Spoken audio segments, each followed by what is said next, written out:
Hello, I'm Frank Hanaway, and welcome to Big Journey, Small Steps. Well, today is a special day.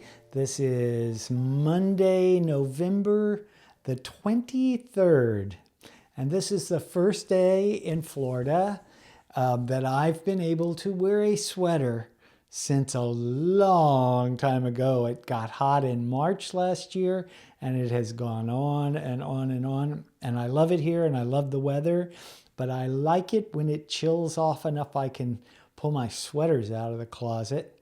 And actually, at the time of day I'm filming this, I'm probably pushing it, but once I got it on, I didn't want to take it off. So, this is Thanksgiving week 2015.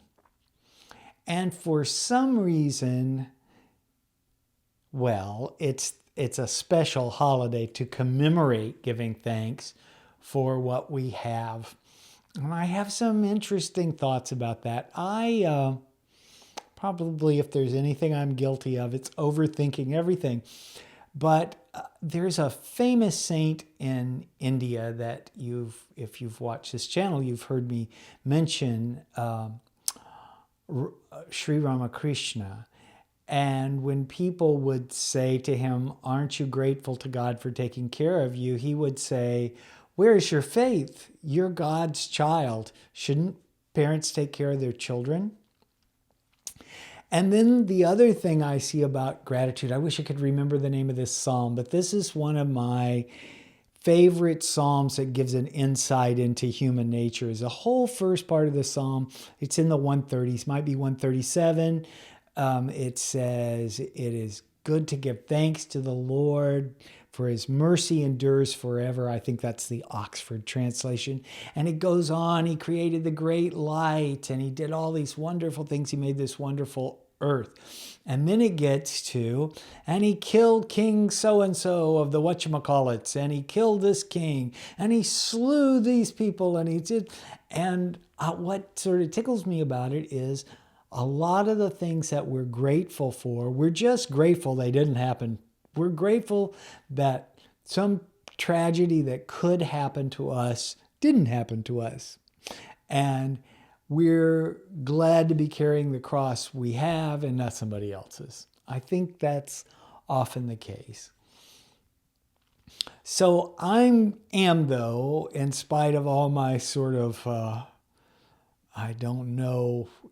it's not sarcastic, but I look at, and I feel the same way. I'm certainly grateful that I don't have cerebral palsy or HIV or some debilitating disease that keeps me from doing things. But I'm really grateful for a couple of things, and both of them,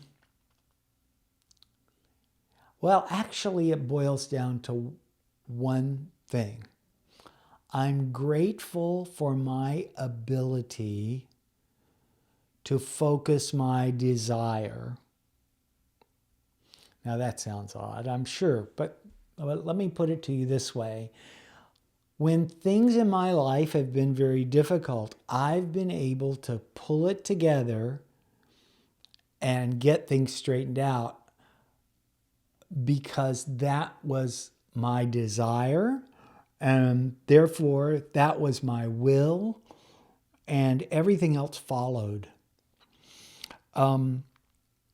Now I find that I'm very grateful for having the will to learn to love and the opportunity to learn to love.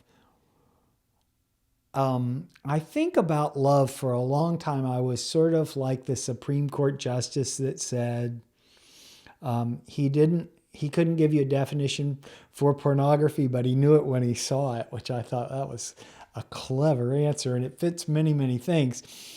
And I thought I knew what love was. But since my teacher, Eknath Warren, challenged me with the definition that love is the ability to put others' needs before your own. So if you say you love somebody, do you put their needs first?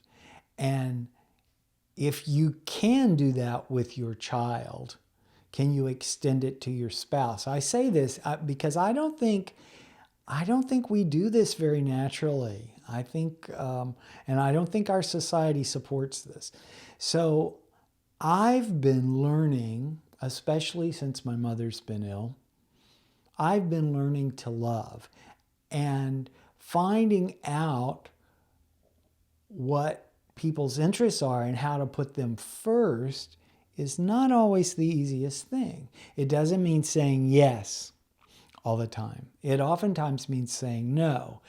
But anyway, I'm really grateful for whatever it is in my character that makes me want to learn to love.